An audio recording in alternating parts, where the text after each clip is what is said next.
Buffalo Wings was started on 2013, but was bought by the actual owners at 2017.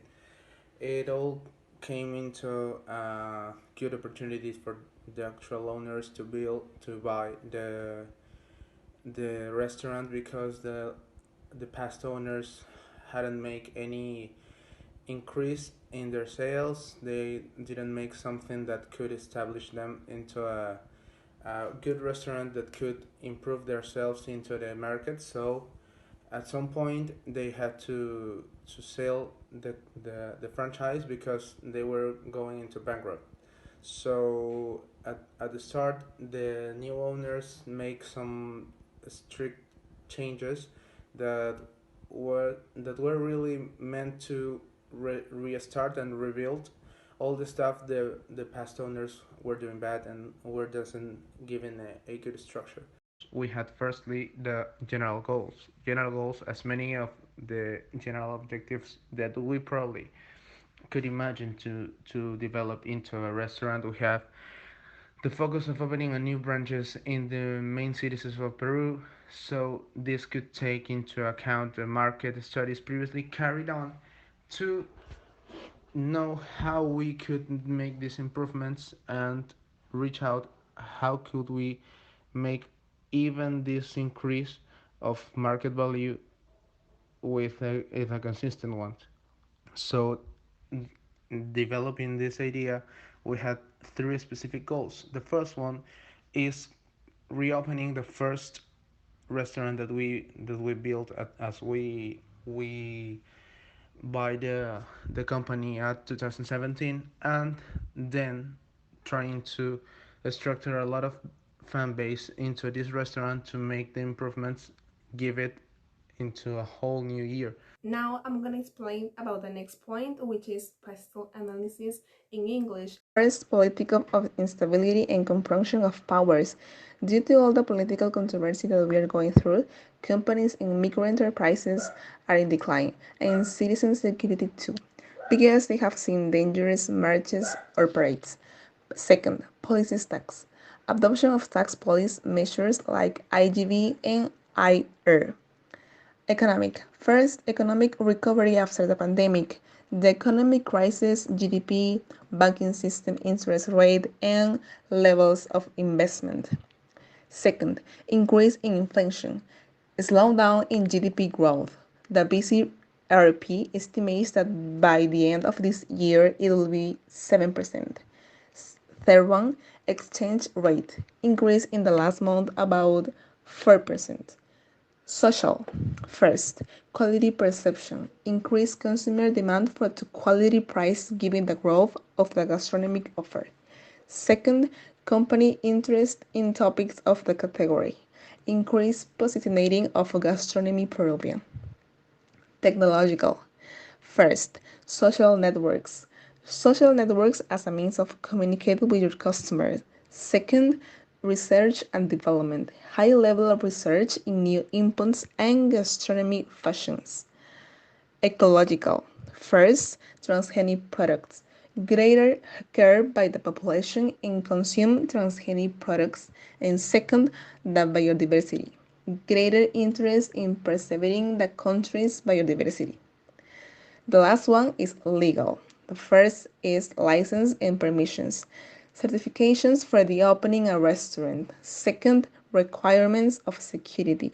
Higher security requirements in restaurants. Quarter of 5 floors, which are a street of the new competitors. This means that currently there is high threats on the of entry of the new locals and economic restaurants that can also offer something similar to ours, such as a low cost and two different type and segment.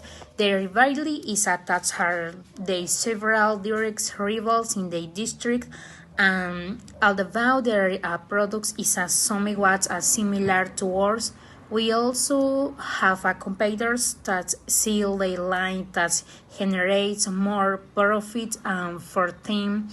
We also have the treat of subsides of products used as the restaurant has direct subsidies direct subsidy in the terms for quality but in the customer is looking for the essence of the ingredients that make up at the wings. Any similar restaurants could be you get has a substitute product. It is important to have the power to negotiate with the suppliers since they are the ones who offer the quality of the service they can offer, and for example as are the potato distributors or poultry companies that supply the restaurant. And finally we have the bargaining power, which the customer, and the customer has a wide conway of the products, so that among the main reaction for buying wins. He demands good taste, for example, the speed of the service and the countries in the attention. Now, let's talk about the Buffalo Wings Company's canvas. First point is the value proposition. Buffalo Wings stand out for the crunchiest and tastiest wings in the market.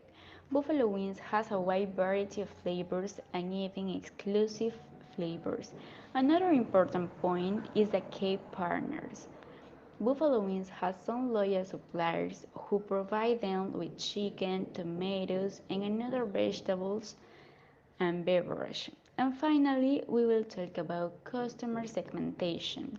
There are 360,800 inhabitants in Trujillo, with 60% are people between 12 and 28 years.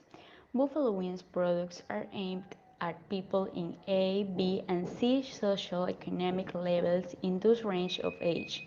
Buffalo Wings service are aimed at people who like to go out to have dinner or spend time with family and friends.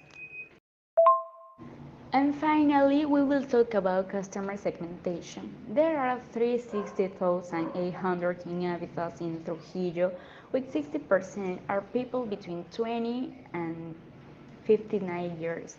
Buffalo Wings products are aimed at people in A, B, and C social economic levels in this range of age.